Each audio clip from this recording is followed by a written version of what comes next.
Assalamualaikum warahmatullahi wabarakatuh. Perkenalkan, saya Amsaldi Rohani Putra dari kelas 5D, mahasiswa Fakultas Keguruan dan Ilmu Pendidikan, program studi Pendidikan Guru Sekolah Dasar. Di sini saya akan mempresentasikan proposal penelitian saya yang berjudul Pengaruh Pembelajaran Daring Menggunakan Zoom Meeting terhadap minat belajar pada siswa Sekolah Dasar Negeri Sukamaju 07 dengan dosen pengampu Bapak Jul Herman, MPD.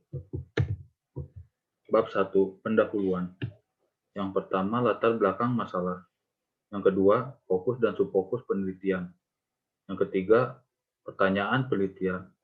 Yang keempat, tujuan penelitian. Dan yang kelima, manfaat penelitian. Latar belakang masalah. Saat ini dunia sedang dihadapkan pada fenomena yang berkaitan dengan masalah kesehatan, yaitu virus corona atau COVID-19. Banyak negara yang terjangkit virus ini, dan Indonesia salah satunya. Pemerintah telah mengambil kebijakan penerapan social distancing untuk meminimalkan penyebaran COVID-19. Oleh karena itu, semua kegiatan dilakukan di rumah, termasuk kegiatan belajar mengajar di sekolah dan perguruan tinggi yang tadinya dilakukan secara tatap muka menjadi pembelajaran jarak jauh. Tetapi guru masih tetap harus melaksanakan kewajibannya sebagai pengajar. Pembelajaran jarak jauh atau daring ini dilakukan di mana anak belajar dari rumahnya masing-masing tanpa harus pergi ke sekolah. Saat kita belajar secara online, tentunya kita membutuhkan media sebagai sarana belajar. Sebagai platform digunakan sebagai media pembelajaran oleh sekolah dan universitas diantaranya Zoom Meeting. Pembelajaran daring dilaksanakan di Jakarta, Depok, dan juga termasuk di Jonggol tempat saya tinggal. Menurut pengamatan yang saya lakukan, platform yang paling banyak dimanfaatkan ialah Zoom Meeting. Karena di dalam minat belajar mempunyai indikator di dalamnya yaitu adanya perasaan tertarik dan juga senang untuk belajar. Dalam proses pembelajaran tentu terjadi proses komunikasi baik antara siswa dengan guru atau siswa dengan siswa lainnya. Komunikasi tersebut bisa dilakukan diantaranya dengan menggunakan Zoom Meeting. Dengan latar belakang itulah saya mengadakan penelitian mengenai bagaimana pengaruh pembelajaran daring menggunakan Zoom Meeting terhadap minat belajar pada siswa Sekolah Dasar Negeri Sukamaju 07. Fokus dan subfokus penelitian. Fokus penelitian ini adalah pada pengaruh pembelajaran daring menggunakan Zoom Meeting terhadap minat belajar siswa. Karena dengan kondisi pembelajaran saat ini tidak sama dengan pembelajaran yang sama dengan pembelajaran yang biasanya dilakukan sekolah. Maka subfokus penelitiannya adalah minat siswa selama pembelajaran daring menggunakan Zoom Meeting. Pertanyaan penelitian, apakah pembelajaran daring menggunakan Zoom Meeting berpengaruh terhadap minat belajar pada siswa Sekolah Dasar Negeri Sukamaju 07? Tujuan penelitian. Penelitian ini bertujuan untuk mengetahui pengaruh pembelajaran daring menggunakan Zoom Meeting terhadap minat belajar pada siswa Sekolah Dasar Negeri Sukamaju 07. Manfaat penelitian. Manfaat secara teoritis untuk meningkatkan minat belajar siswa Sekolah Dasar Negeri Sukamaju 07 melalui pembelajaran daring menggunakan media Zoom Meeting.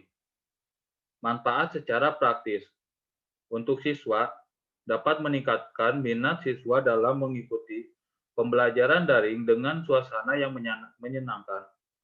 Untuk orang tua dapat meningkatkan kepedulian orang tua terhadap putra-putrinya dengan membimbing dalam mengikuti pembelajaran daring menggunakan Zoom Meeting.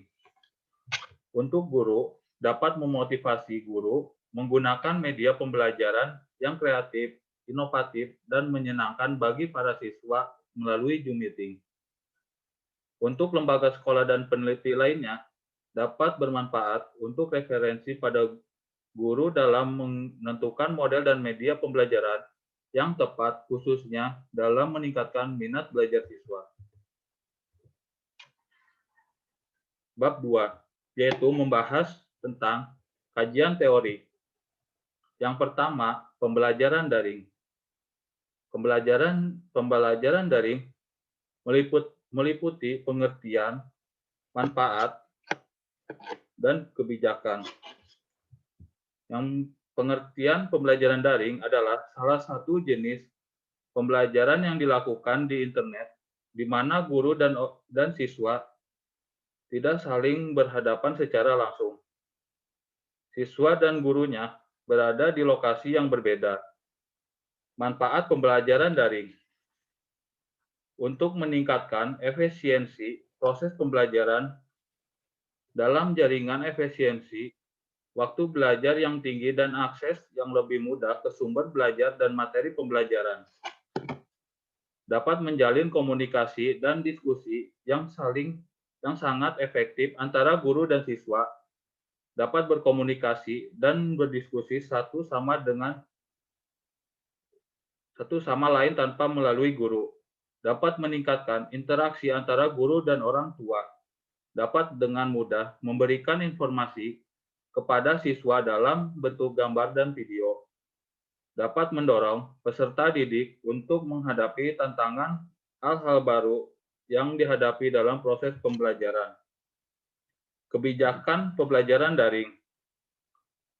Ketentuan pembelajaran daring telah diatur oleh Peraturan Menteri Pendidikan dan Kebudayaan Republik Indonesia melalui Surat Edaran Nomor 4 Tahun 2020 tentang batasan-batasan dalam pelaksanaan pembelajaran daring. Yang kedua, Zoom Meeting. Aplikasi yang bisa mengakomodasi video call beramai-ramai. Sekolah kerap menggunakan untuk pembelajarannya. Menjadi aplikasi yang paling banyak diunduh, mengingat ada ancaman virus corona, membuat semua orang menyadari mereka membutuhkan aplikasi seperti ini. Cara menggunakan aplikasi Zoom ini sangat mudah dapat dilakukan oleh semua siswa yang memiliki handphone Android atau iOS. Kelebihan Zoom Meeting, yang pertama suasana mirip di kelas. Yang kedua, mendukung fitur presentasi. Yang ketiga, kapasitas ruang yang besar. Yang keempat, tersedianya berbagai perangkat operating system. Yang kelima, kualitas video sangat bagus. Yang keenam, fitur on atau off video dan audio. Yang ketujuh, akses gratis dengan fitur yang memadai. Selain mempunyai kelebihan, Zoom Meeting pun mempunyai kelemahan atau kekurangan. Yang pertama, tidak tersedia tampilan dalam bahasa Indonesia. Yang kedua, boros data. Yang ketiga, kualitas video. Yang keempat, ukuran aplikasi. Yang kelima, privasi pribadi. Yang ketiga, minat belajar. Dalam mengembangkan minat belajar dibutuhkan sumber yang jelas dari proses pengembangan minat anak. Kegigihan dalam belajar berkaitan dengan sikap dan minat belajar. Minat belajar mengindikasikan adanya kecenderungan untuk berusaha aktif meraih manfaat yang diharapkannya.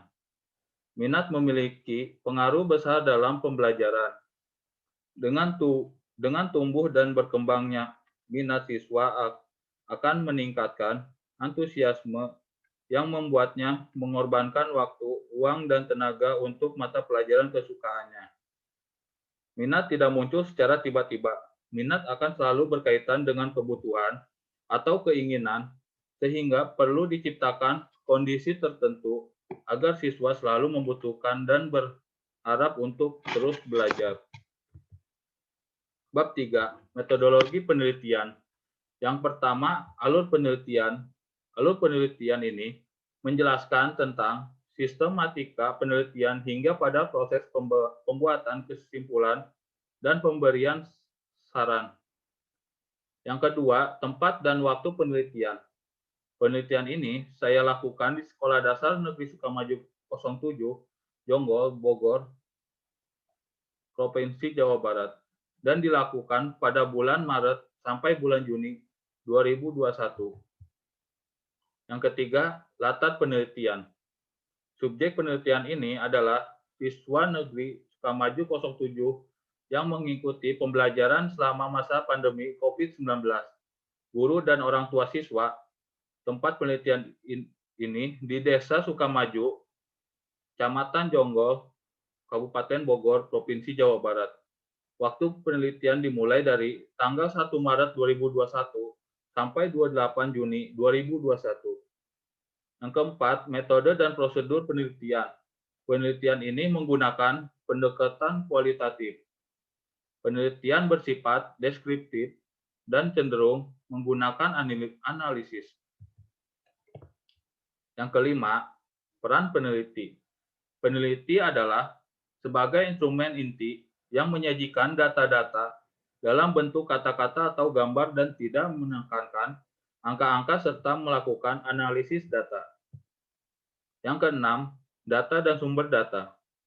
Sumber data yang diambil yaitu hasil wawancara peneliti dengan siswa, orang tua siswa, dan guru yang ada di sekitar Desa Sukamaju, serta hasil dokumentasi berbagai literatur berupa buku, jurnal, artikel, atau yang berkaitan dengan penelitian. Setelah itu, data akan dikumpulkan sesuai dengan yang diinginkan peneliti. Yang ketujuh, teknik dan prosedur pengumpulan data. Penelitian ini menggunakan teknik dan prosedur meliputi yang pertama, observasi. Lalu yang kedua, wawancara. Dan yang terakhir, dokumen. Yang kedelapan, teknik analisis data. Teknik analisis data yang digunakan yaitu terdiri dari pengumpulan data, reduksi data, penyajian data, dan penarikan kesimpulan, serta verifikasi. Langkah-langkahnya adalah yang pertama, reduksi data. Yang kedua, penyajian data. Dan yang terakhir, kesimpulan dan verifikasi. Kemudian yang terakhir, pemeriksaan keabsahan data. Untuk memeriksa keabsahan penelitian, menggunakan teknik referensi yang diperoleh selama penelitian seperti jurnal, penelitian, dan jawaban responden. Pengambilan data melalui 3 tahapan, yaitu tahapan pendahuluan, penyaringan, dan tahap melengkapi data-data yang masih kurang. Sekian hasil presentasi proposal penelitian saya. Kurang lebihnya mohon maaf. Wassalamualaikum warahmatullahi wabarakatuh.